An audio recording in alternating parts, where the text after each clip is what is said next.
हमारे पास क्वेश्चन है कि हमारे पास है ए और बी लिक्विड है, उसे किसी मिक्सचर में हमने 4:9 से मिक्स किया, मतलब कि हमारे पास है रेशियो ए और बी है जिसे हमने 4:9 से हमने मिक्स किया। आगे बोला गया कि when 18 litre from B and 6 litre from A. अब देखिए पहले बी लिखा हुआ तो हमें बी के नीचे लिखना है और ए बाद में है, तो ये ध्यान रखना क्वेश्चन पढ़ते वक्त। तो हमने एक लाइन किया, हमें बोला है 18 लीटर बी से निकाला एंड 6 लीटर ए से निकाल लिया। उसका जो बाद में जो रेशियो बचा ए और बी का वो कितना बचा 7:9 7:15। ठीक है, अब पूछा गया है कि ए जो हमारे पास शुरुआत में जो ए का वैल्यू था, ए की क्वांटिटी थी, वो क्या होगी। अब इसके लिए हम सिंपल सा करेंगे। पहले तो बच्चे क्या करते थे, पहले ए का मान निकालते थे, उसका बी का, उसके बाद इक्वेट करते थे, देन हम ए का निकाल। बट हमारे पास शॉर्टकट ट्रिक है, तो हम क्या करेंगे, पहले हम इनका और इनका क्रॉस मल्टीप्लाई करेंगे। तो 9 7 जा 63 एंड 15 4 जा 60, मतलब कि ये हमारे पास यूनिट हो गया।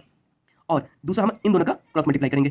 हमारे पास बचा कितना, हमारे पास बचा 126 18 7 माइनस में 90 15 6 जा, जो कि हमारे पास आएगा 3 यूनिट का जो वैल्यू होगा वो होगा 36 लीटर, मतलब कि 1 यूनिट का वैल्यू कितना हुआ 12 लीटर। तो हमारे पास 1 यूनिट का वैल्यू पता चला कितना 12 लीटर। अब हमसे पूछा है कि ए का इनिशियल वैल्यू कितना है, तो 4 है, तो हमारे पास 4 यूनिट का, अगर मैं नॉर्मल अगर लीटर में कन्वर्ट करूं जो हमारे पास इस इक्वेशन के हिसाब से आया, तो हम क्या करें 4 × 12 लीटर, मतलब कि कितना आ जाएगा हमारे पास 48 लीटर, मतलब कि हमारे पास जो इस क्वेश्चन का जो आंसर वो क्या होगा 48 लीटर। तो हमारे पास ऑप्शन बी हमारे पास आया इसका आंसर। तो सिंपल से इसमें पूछा है कि हमारे पास दो लिक्विड था, उसको किसी मिक्सचर में मिक्स किया 4/9 रेशियो के, देन उसमें से हमने 18 लीटर बी से और 6 लीटर हमने ए से निकाला। अब हमें जो नया जो रिमेनिंग रेशियो बचा वो कितना बचा 7:15। अब हमें पूछा है लिक्विड का इनिशियल मान, ए लिक्विड का इनिशियल मान वैल्यू, तो हमने सिंपल हमने क्या किया क्रॉस मल्टीप्लिकेशन मेथड से रेशियो का ये ट्रिक है, इससे हम मेजर कर सकते हैं। तो इससे हमने निकाल लिया कितना 4 यूनिट का ए का इनिशियल। ऐसे हमें अगर बी का पूछा तो हम क्या करते हैं 9 × में 12 कितना था 108 लीटर। ठीक है, ऐसे मजेदार क्वेश्चन के लिए हमारे चैनल को फॉलो करें, सब्सक्राइब करें और जल्दी हम इससे अच्छा और कंटेंट लाना स्टार्ट करेंगे। Thank you.